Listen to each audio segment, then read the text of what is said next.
really kind of glued to the television watching the Olympics. I mean, I've found myself just almost every opportunity I've been able to get is to sit down there in front of the television and watch in fascination about the skill and the talent and just sometimes just the raw courage that there is with those athletes performing with the best in the world. Now, in particular, I want to talk about this morning is the idea of how those with a special gifted talent in one particular area can come together with others and form a team that seems unbeatable. Now, in particular, I want to talk about the swimming and the gymnastics. Now, swimming, we all know, Michael Phelps and Ryan Lochte and their comrades are some of the best swimmers that the world has ever seen. And especially over 3 Olympics. I mean, we're talking about 12 years of competition that these guys have been, especially Michael has been supreme, has been the ruler, has been the one to beat in especially his specialty. And Ryan Lochte came out this year, and I think he was at last year or last time's Olympics too, but mainly he became the star this year, maybe because he was driven with the desire to be as good as Michael was. But now you take those two and some others that are specialized in their particular swimming stroke, and you put them on a team, what happens? You end up with an unbeatable team that ends up breaking world records and making a difference. I mean, amazing what they can do as a team, but each one of them is an individual star. But when you bring them together as a team, they become almost unbeatable. Well, we saw the same thing in the gymnastics. When the gymnastics team, when they picked their team for the all-around and they go for the team competition, then they had certain ones that had a special skill level and a special skill that they could do their particular event the best, the better than anybody else. But it was when they came together as a team, even though someone may not have had the highest score, as a team, they triumphed. Why? Because that team became stronger because of the individuals that were a part of it. See, it was that unity that brought them together that made them so strong and almost invincible that they ended up on the top. We could say that for the whole USA team. I mean, I don't know how many athletes are at 430 some or 480 some. Athletes from the United States only are competing in all kinds of events over there. But they act as one team. Almost every one of them that you ask after the event is over with, you ask them that what they did it for the team. They were all acting as if they were all part of the same team, which they are. Well, we're kind of on a team Jesus Christ. A team that wants to change the world, that wants to save people, that wants to make a difference in people's lives. We've got one leader in Jesus Christ, and we rally behind that leader to become stronger, even as individuals coming together as the church. We can become that unified force that makes a difference in people's lives. And Paul understood that. Paul wrote his letter to the Ephesians while he was in prison. He had been arrested by the Romans and had been thrown into prison, kind of not really like the prison that we think of it as in today's world, but it was a prison. It was a home arrest where he was living in a home and had the luxuries of a home, and people could visit him. He just couldn't leave. And there would always be a guard outside of his house to make sure that he complied until he was brought to court, where he had a chance to plead his case. So Paul,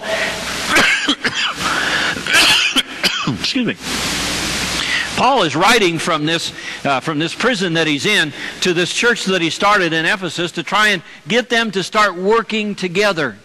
He had heard that they were kind of battling with each other, the Jews and the Gentiles not really agreeing on everything, and so they were kind of going back and forth at each other, and he says, basically he just comes out and says, knock it off. He says, we're all in this together. We're all unified in one church.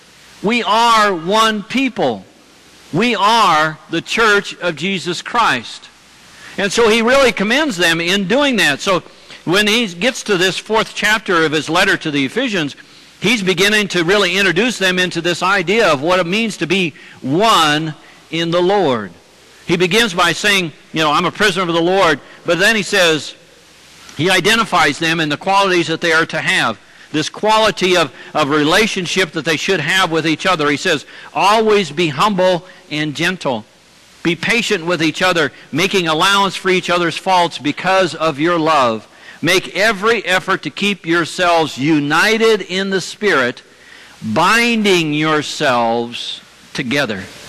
Now we all understand that in that binding force, we can really make a difference, that we really cannot be separated. We cannot be broken. That union that I talk to with young people that are getting married, that yoke that comes from being tied and united together is so strong, no one can break it apart unless you allow those cracks to form. So he's saying that if we come together in love, if we take care of each other, if we make allowances and we make every effort to keep ourselves united in the Spirit, nothing can break us apart.